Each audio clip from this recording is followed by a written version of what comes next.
Welcome to my channel Tej Classes. In the last video, we have studied about the evolution and theory of evolution. In this lecture, we start the new point, evidences of evolution. There are 6 evidences in our textbook. The first is morphological evidences, anatomical evidences, vestigial organ, paleontological evidences, connecting links and embryological evidences. आता हे जे सगळे पुरावे आहेत तर या पुराव्यामध्ये काय फरक आहे तर आपण आता एक एक एव्हिडन्स हा डिटेल मध्ये पाहूया. We are going to study the first evidence, morphological evidence. Observe the following images and note the similarities between given animal image and plant image. आता या ऍक्टिव्हिटी मध्ये आपल्याला काय सांगितलंय की जे प्राणी आणि वनस्पती या चित्रामध्ये दिलेल्या आहेत तर या सगळ्यांचं व्यवस्थित निरीक्षण करा आणि मग त्याच्यावरून त्यांच्यामध्ये कोणकोणतं साम्य आहे ते सांगा. मग आता आपण ज्यावेळी हे चित्र नीट ऑब्झर्व करतो तर तेव्हा बघा हे जे वरच्या भागामध्ये सगळे प्राणी दिसतायत तर तुम्हाला काय काय सिमिलर दिसतंय तर structure of mouth, position of eyes, structure of nostril and ear pinna. ह्या सगळ्या प्राण्यांमध्ये आणखी एक साम्य दिसतंय, their mouth is of conical shape. म्हणजे हे सगळं या प्राण्यांमध्ये आपल्याला साम्य दिसते. खालच्या बाजूला ज्या वनस्पती त्याच्यामध्ये तुम्हाला काय दिसतंय तर यामध्ये the characters like leaf shape, leaf venation, leaf petiole हे सगळं आपल्याला त्यामध्ये दिसते. आता लीफ व्हेनिएशनचा अर्थ काय तर त्याच्यामध्ये असणाऱ्या ज्या वेन्स आहेत तर या वेन्सची रचना कुठल्या प्रकारे. आता पानं अगदी सेम नसली तरी ती बरीचशी यामध्ये सेम दिसते. मग यावरून आपल्याला काय कळते what is mean by morphological evidence तर स्ट्रक्चर मध्ये ते पण दिसणाऱ्या स्ट्रक्चर मध्ये जे काही साम्य दिसते या सगळ्यावरून ह्या सगळ्यांचे पूर्वज म्हणजे वनस्पतींच्या ग्रुपचे पूर्वज आणि प्राण्यांच्या ग्रुपचे पूर्वज त्यांचे पूर्वज एकच असावेत हा पुरावा आपल्याला इथं मिळतोय. The activity helps us to give information about morphological evidences. What is morphological evidences? In animals, various similarities like structure of mouth, position of eyes, structure of nostril and thickly distributed hair on body are seen. And in plants, characters like leaf shape, leaf variation, leaf petiole are show similarity. From all these we can conclude that these similarities in group proves that their origin must be same and must have common ancestor. याचा अर्थ काय की प्राण्यांमध्ये असणारे बाह्य रचनात्मक पुरावे. मग बाह्य रचनात्मक पुरावे म्हणजे इथं कोणते पाहिले आपण की चेहऱ्याचं स्ट्रक्चर असेल, डोळ्यांची ठेवण असेल, नंतर ज्या नाकपुड्या आहेत त्या नाकपुड्यांची ठेवण असेल, नंतर शरीरभर जे केस आहेत तर हे असतील. तर हे सगळे साम्य दाखवणारे जे प्राणी आहेत तर ते एकाच ग्रुप मधले आणि त्यांचा विकास एकाच पूर्वजांपासून झालाय. मग वनस्पतींच्या बाबतीत काय आहे की त्यांच्यामध्ये लीफ शेप म्हणजे पानाचा आकार, लीफ व्हेनिएशन म्हणजे पानामध्ये ज्या शिरा आहेत त्या शिरांची रचना, लीफ पिटिओल म्हणजे पानाचा जो देठ असतो तो, हे सगळे जेव्हा साम्य दाखवतात तेव्हा या सगळ्या वनस्पतींचे विकास जो झालाय तो एकाच प्रकारच्या पूर्वजांपासून झालाय. आणि मग मॉर्फॉलॉजिकल इव्हिडन्स काय सांगतो की द सिमिलॅरिटीज इन ग्रुप, म्हणजे मग तो प्राण्यांचा वेगळा ग्रुप असेल, वनस्पतींचा वेगळा group, proves that their origin must be same, त्या सगळ्यांचं मूळ एकच आहे, and must have common ancestor, म्हणजे ते एकाच पूर्वजांपासून काय झाले तर त्यांची उत्क्रांती झाली. आता हा झाला पहिला एव्हिडन्स. आता दुसरा जो एव्हिडन्स आहे तो आता आपण पाहूया. आता पुढचा जो एव्हिडन्स आहे अनाटॉमिकल एव्हिडन्स, त्यामध्ये आपल्याला पान नंबर 4 वर पुस्तकामध्ये या 4 फिगर दिल्या.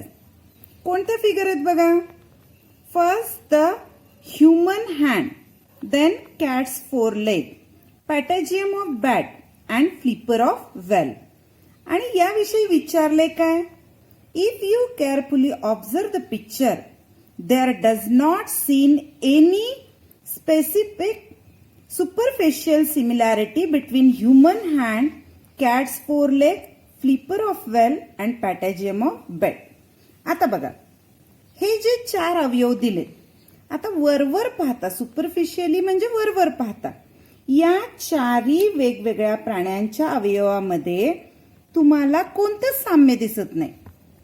म्हणजे मानवी हाताचं कार्य वेगळं आहे, त्याच्यानंतर जे मांजरीचा पाय तर त्याचं वेगळं आहे, वटवाघुळाचा जो चर्मपर आहे तर त्याचं कार्य वेगळं आहे, देवमाशाचा पर त्याला पाण्यामध्ये पोहण्यासाठी उपयोग होतो.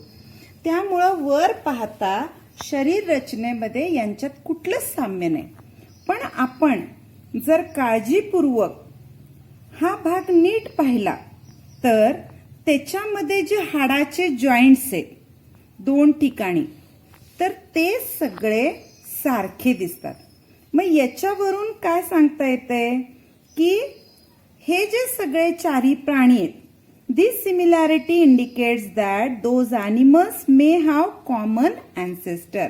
आणि हे जे हाडाच्या रचनेवरून जे आपण एव्हिडन्स मांडलाय यालाच म्हटलं जातं anatomical evidence. Anatomical evidence, the similarity in structure of bone and bony joints in origin indicate that they have common ancestor. म्हणजे हाडांच्या ज्या जुळणी आहेत तर या जुळणीवरून आपल्याला काय सांगता येईल की दिलेल्या 4ही चित्रांमधले जे प्राणी आहेत तर त्यांच्यामधले जे पूर्वज आहेत ते पूर्वज समान आहेत. आता आपण पुढचा एव्हिडन्स पाहूया. On page number 4, there are 2 questions in Can you tell? The first question in which are the different organs in body of organism? म्हणजे सजीवांच्या शरीरात कोणकोणते अवयव असतात. आता आपण ह्युमन बीइंगचा विचार केला तर इन ह्युमन बीइंग्स कोणकोणते अवयव असू शकतात, तर तिथं असणारे अवयव brain, heart, stomach, kidney, lungs, tooth, eyes are some organs in human beings. आता थोड्याफार फरकानं बऱ्याच सजीवांमध्ये हे अवयव असतात. आता त्याचं नेक्स्ट क्वेश्चन काय, is each of the organ useful to organism? शरीरातल्या प्रत्येक अवयवाचा उपयोग सजीवाला होतो का? तर त्याचं उत्तर काय, no. Some organs like vestigial organs are not useful to organism. मग आता हे 2 प्रश्न जे आहेत ते आपल्या पुढच्या एव्हिडन्सला, म्हणजे एव्हिडन्स कोणता तर वेस्टिजियल ऑर्गन्स. आता वेस्टिजियल ऑर्गन्सशी हा भाग रिलेटेड आहे. तर what is mean by vestigial organ, which are the vestigial organs, हा भाग आपण पाहूया. The definition of vestigial organs are degenerated or underdeveloped useless organ of organism are called vestigial organ. मग आता याचा अर्थ काय, डिजेनरेटेड म्हणजे हळूहळू नष्ट होत चाललेले, and under developed under develop म्हणजे विकसित न झालेले. युजलेस ज्यांचा उपयोगच नाहीये असे ऑर्गन्स काही सजीवांमधले त्याला काय म्हटलं जातं, वेस्टिजियल ऑर्गन्स. मग असे कोणते, तर आपण कालच्या एका प्रश्नामध्ये पाहिला होता अपेंडिक्स. दुसरा कोणता आहे की विजडम टीथ, नंतर टेलबोन. पण असा कोणताच अवयव एकदम एका पिढीत उपयोगी नाही म्हणून पुढच्या पिढीत नष्ट झाला असं होत नाही, किंवा पर्यावरणाशी जुळवून घेताना एखादा काही अवयव निर्माण होत असेल तर तो पण असं नाही की या पिढीमध्ये गरज पडली की पुढच्या पिढीमध्ये निर्माण झालाय. तर एखादा अवयव नष्ट होण्यासाठी शेकडो वर्षाचा कालावधी जावा लागतो, किंवा एखादा नवीन अवयव तयार होण्यासाठी शेकडो वर्षाचा कालावधी जावा लागतो. मग असे काही अवयव आहेत ज्याला वेस्टिजियल ऑर्गन, आता आपल्या दृष्टीनं काही वेस्टिजियल ऑर्गन आहे, पण तेच ऑर्गन्स दुसऱ्या काही सजीवांच्या दृष्टीनं अतिशय महत्वाचे आहेत. आणि हा भाग जो मी आता शिकवतेय याच्यावर बऱ्याच वेळेला बोर्डाला प्रश्न विचारले जातात. म्हणजे हा इम्पॉर्टंट क्वेश्चन आहे. आता देणारी 3 एक्झाम्पल पण महत्वाचे. मग आता मी जे सांगितलं तर ते काय बघा, vestigial organs are non functional in certain organism. म्हणजे काही जणांमध्ये निरुपयोगी असणारा अवयव, but it may be functional in other organism, पण तो इतर सजीवांमध्ये पूर्णपणे कार्यरत असतो, म्हणजे उपयोगी पडतो. मग अशी 3 उदाहरणं, तिन्ही उदाहरणं महत्वाची आहेत. तुमच्या एक्सरसाइज मध्ये याच्यावर प्रश्न पण आहे, which are the vestigial organ, or vestigial organs are non functional in certain organism but may be functional in other organism. तर हे आता तिन्ही उदाहरणं आपण नोट करून घेऊया. Vestigial organs are useless in some organism, but they are useful in some organism. The 3 examples are, first example is appendix. Appendix is useless to human, but it is useful and fully functional organ in ruminants. याचा अर्थ काय, appendix हा अवयव कशासाठी पाहिला होता आपण, तर कच्च्या अन्नाचं किंवा सेल्युलोजचं पचन करण्यासाठी. मग हा आता आपल्या शरीरात ह्याचं काहीच काम नाहीये. पण रुमिनंट्स म्हणजे कोणते, तर जे कच्चं गवत वगैरे खातात, म्हणजे काऊ, बफेलो असे जे प्राणी आहेत, तर या सगळ्या प्राण्यांमध्ये हा अतिशय युजफुल आहे. आता सेकंड एक्झाम्पल बघा, muscles of ear pinna are useless to human but useful in monkeys for movement of ear pinna. आता आपले जे बाह्य कान आहेत तर त्याचे जे मसल्स आहेत तर तो आपला काय आहे की वेस्टिजियल ऑर्गन आहे, कारण आपले कान हलतच नाही. पण माकडामध्ये मात्र हे जे मसल्स आहेत तर हा अतिशय युजफुल अवयव आहे, कारण तो काय करतो की कान हलतात त्याचे, म्हणजे कुठल्याही प्राण्यांमध्ये. थर्ड बघा, टेल बोन, त्यालाच काय म्हटलं जातं, कॉकिक्स. तर हा जो अवयव आहे टेल बोन म्हणजे माकड हाड, आपल्या पाठीमागच्या बाजूला 4 मणक्यांनी मिळून बनलेलं जे हाड असतं त्याला माकड हाड म्हणतात. Tailbone is useless in human but it is useful in monkeys. असं म्हटलं जातं की आपले जे अँसेस्टर होते तर यांना एकेकाळी शेपूट होती, आणि या शेपटीनं बॅलन्स साधला जात होतो. या शेपटीच्या हालचालीसाठी हे टेल बोन हा अवयव आपल्या शरीरात होता. पण आता मानवाला शेपूट नसल्यामुळं या अवयवाचा उपयोग मानवामध्ये नाही, पण माकडामध्ये अजूनही शेपूट आहे. त्यामुळे आपल्यासाठी वेस्टिजियल असणारा अवयव हा त्यांच्यासाठी युजफुल अवयव आहे. मग आता आपण सगळे जे ऑर्गन्स बघितले ते वेस्टिजियल ऑर्गन, म्हणजे हा पण एक इव्हिडन्स आहे की कॉमन एन्सेस्टर पासून कशी सगळ्यांची प्रगती झाली. आता पुढचा जो इव्हिडन्स आहे तर तो इव्हिडन्स आपण आता पाहूया.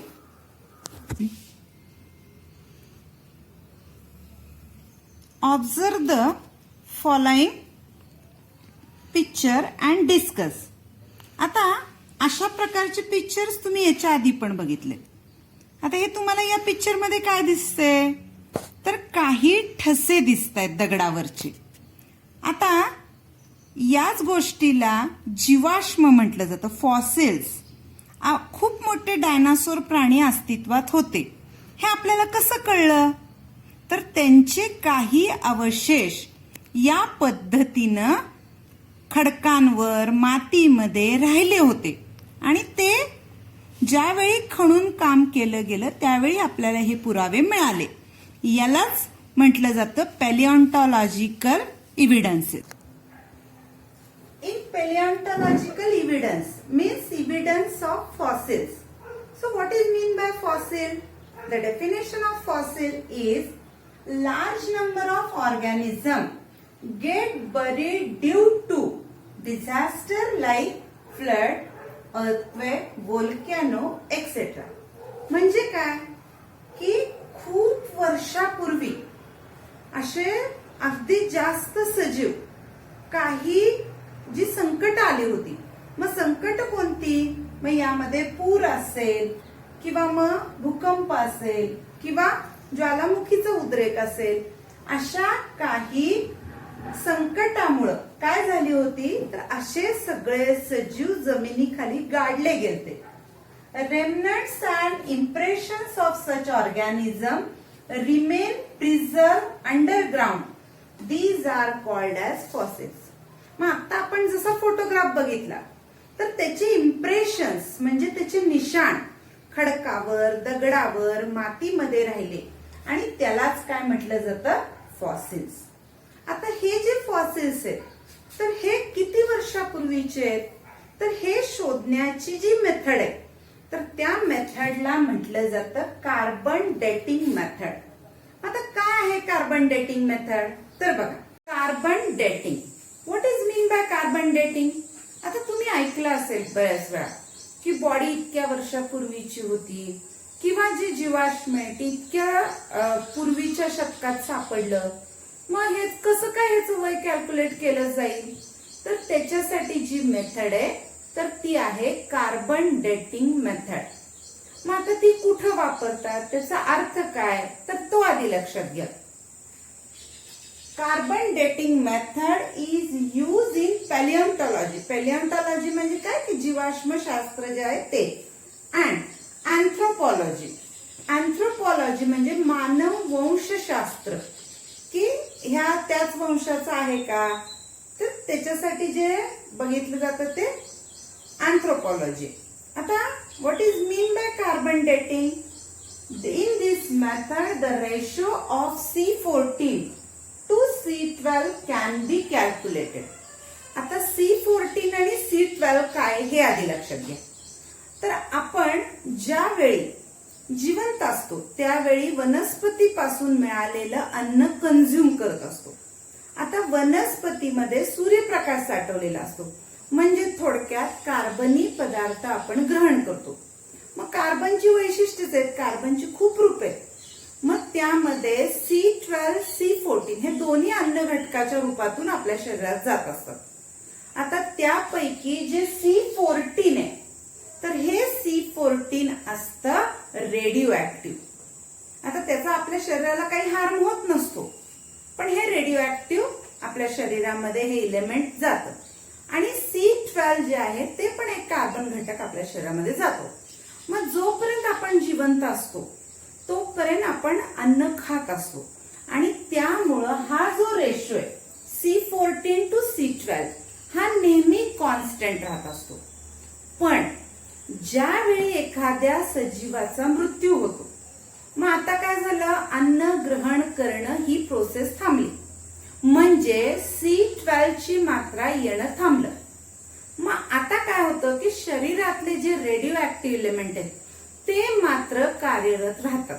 मग आता या दोन्हीचा जो रेशो आहे C14 आणि C12 हा रेशो बदलत जातो आणि मग जसा रेशो बदलत जातो त्यावरून त्या जीवाश्माचं वय काढलं जातं. ही झाली कार्बन डेटिंग मेथड. आता आपल्या पुस्तकामध्ये 1.8 एक फिगर आहे. आधी आपण ही फिगर बघूया.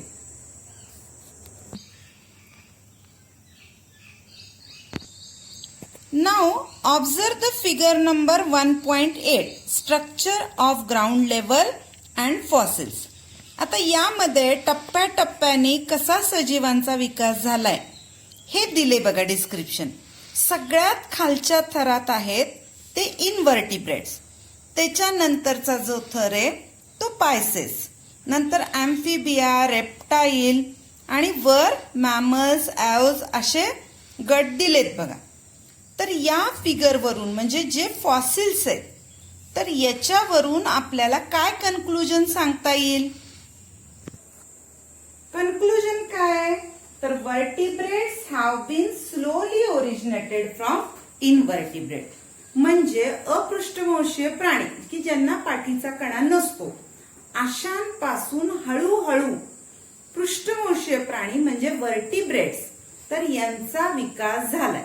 अशा पद्धतीनं पॅलिओन्टॉलॉजिकल जे इव्हिडन्स आहेत तर ते आपल्याला मदत करतात की इव्हॉल्युशन बद्दल जादा माहिती देण्यासाठी. आता आपण पुढचा जो इव्हिडन्स आहे तो पाहूया. The next evidence is connecting links. आता पान नंबर 6 वर आपल्याला 3 पिक्चर्स दिलेत बघा आणि प्रश्न काय सांगितलाय? Observe the following pictures and discuss the characters observe. आता त्यामध्ये पहिल्यांदा तुम्हाला दिसतंय की डकबिल प्लॅटिपस, दुसऱ्या ह्याच्यात दिसतोय लंगफिश आणि तिसऱ्या ह्याच्यात दिसतोय पेरिपॅटस. आता या तिन्हीचा आणि आपण जो इव्हिडन्स बघतोय याचा नेमका संबंध काय? तर याच्या नावातच आहे कनेक्टिंग लिंक्स. म्हणजे आपण आता आपल्या 6व्या प्रकरणामध्ये वेगवेगळ्या ॲनिमल्सचे गट अभ्यासणार आहे. तर 2 वेगवेगळ्या गटांना जोडणारे काही प्राणी आता अस्तित्वात आहेत. याला म्हटलं जातं connecting links. What is mean by connecting links?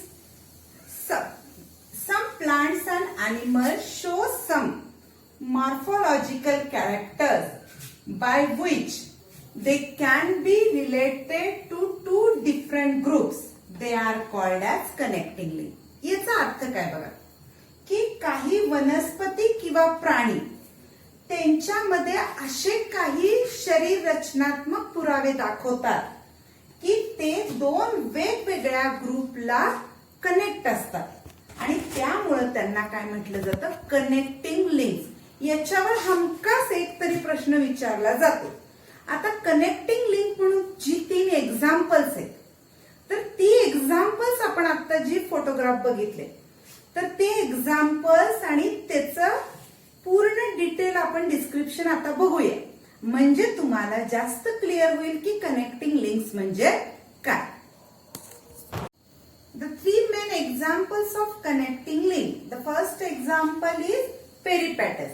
आता peripatus हा connecting link का आहे तर त्याच्यामधले कॅरेक्टर आधी बघू.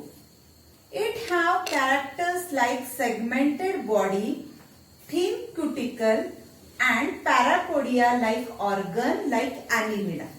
आता annelida हा जो प्राण्यांचा गट आहे तर या गटात जे कॅरेक्टर दाखवले जातात, पहिलं कॅरेक्टर म्हणजे सेगमेंटेड बॉडी, म्हणजे खंडीभूत असे खंड खंड पडल्यासारखं त्याचं शरीर असतं. Then thin cuticle. क्युटिकल म्हणजे त्याच्या शरीरावर असणारं कव्हरिंग जे आहे त्याला क्युटिकल म्हटलं जातं. आणि पॅरापोडिया. पॅरापोडिया म्हणजे थोडेसे पार्श्वभागाला जे त्याला पाय असतात तर याला म्हटलं जातं पॅरापोडिया. ही सगळी लक्षणं जी आहेत त्या अॅनिलिडा गटासाठी आहेत. आता आपण अॅनिमल क्लासिफिकेशन मध्ये हा भाग अजून डिटेल पाहणार आहे. आणि दुसरा कोणता गट?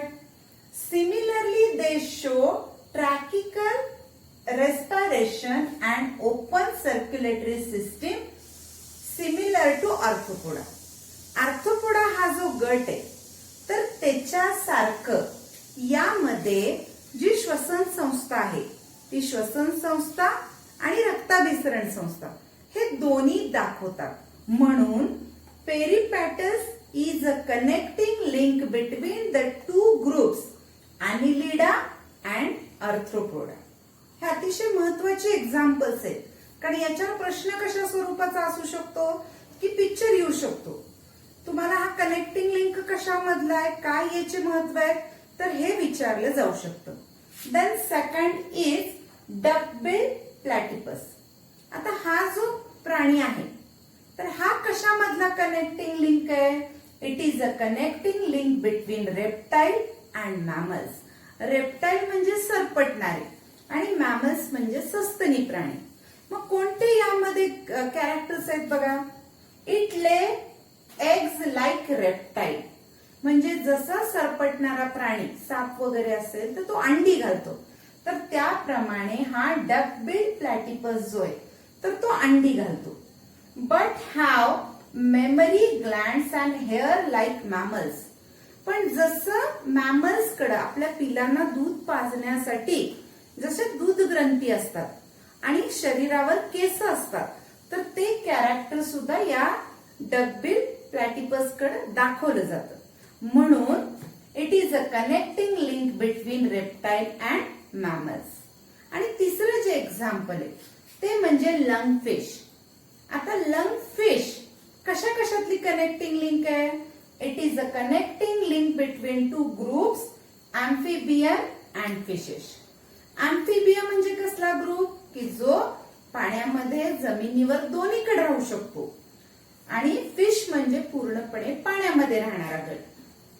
आता याचे कॅरेक्टर्स कोणते आहेत. Lungfish perform respiration with lungs irrespective being fish. आता आपण हे शिकलोय की मासे जे असतात तर ते पाण्यात विरघळलेला ऑक्सिजन घेतात, पण लंगफिश हा मासा असून सुद्धा त्याला पाण्यात विरघळलेला ऑक्सिजन घेता येत नाही. तर तो काय करतो, हवेमध्ये येऊन ऑक्सिजन घेतो. म्हणजे त्याला लंग्स असतात लाईक अँफिबियन, अँड तो कुठला प्रकार आहे तर मासा. या दोन्हीची कनेक्टिंग लिंक आहे. आता ही जी दोन उदाहरणं आहेत, या दोन उदाहरणावरून काय सांग.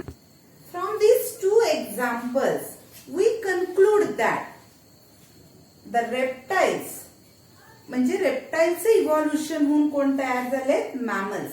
Means mammals are evolved from reptile and amphibians are evolved from fishes. मानवाची सस्तनी प्राण्यांची जी उत्क्रांती झाली ती सरपटणाऱ्या प्राण्यांपासून झाली, आणि अँफिबिया म्हणजे उभयचर जे त्यांची जी झाली तर ती माशांपासून उत्क्रांती झाली. आता हे कनेक्टिंग लिंक पाहिल्यानंतर आपला शेवटचा जो इव्हिडन्स आहे, एम्ब्रियोलॉजिकल इव्हिडन्स, तो आता आपण पाहूया. For the next evidence carefully observe the stages of embryonic development of some animal shown in the figure. आता पुस्तकामध्ये आपल्या पान नंबर 7 वर ही जी फिगर दिली, तर या फिगरमध्ये बघा काय काय दिलेलं आहे. तर पहिली जी आहे फिश, नंतर सॅलमँडर, नंतर टॉर्टाईज, नंतर chicken, pig, cow, rabbit and man. ह्या सगळ्यांच्या गर्भावस्थेमधला सगळ्यात पहिली जी अवस्था आहे, तर या पहिल्या अवस्थेमध्ये हे सगळे काय दिसत आहेत तर एकसारखे. म्हणून याला म्हटलं जातं एम्ब्रियोलॉजिकल इव्हिडन्सेस. म्हणजे यामध्ये आपल्याला काय दिसतंय की all embryo show extreme similarities during initial stages and those similarities decreases gradually. हळूहळू जसा सजीव गर्भावस्थेमध्ये मोठा होत जातो तर नंतर त्याच्या अवस्था मात्र काय होतात की बदलतात, पण सुरुवातीच्या सर्व अवस्थांमध्ये तो सारखा असतो. मग आता एम्ब्रियोलॉजिकल इव्हिडन्स मध्ये आपल्याला काय सांगता येईल. Similarities in initial stages of embryonic development indicate the common origin of all these animals. म्हणजे आपण जे सगळे प्राणी बघितले तर या सगळ्या प्राण्यांचा कॉमन अँसेस्टर म्हणजे पूर्वज हा एकच असला पाहिजे, आणि त्यापासून ह्या सगळ्यांचा विकास झाला. अशा पद्धतीनं आज आपण सगळे इव्हिडन्सेस जे आहेत तर हे सगळे इव्हिडन्सेस पाहिलेले. कालच्या सारखंच तुम्हाला या सगळ्याचे फोटोग्राफ्स त्याची लिंक करून डिस्क्रिप्शन बॉक्स मध्ये टाकली जाईल. तर आता हा व्हिडिओ पहा. त्यामध्ये काही शंका आल्या तर तुम्ही कमेंट बॉक्स मध्ये या शंका टाकू शकता. आणि आता पुढचा जो पॉइंट आहे तो आपण नेक्स्ट व्हिडिओ मध्ये बघूया. तोपर्यंत धन्यवाद.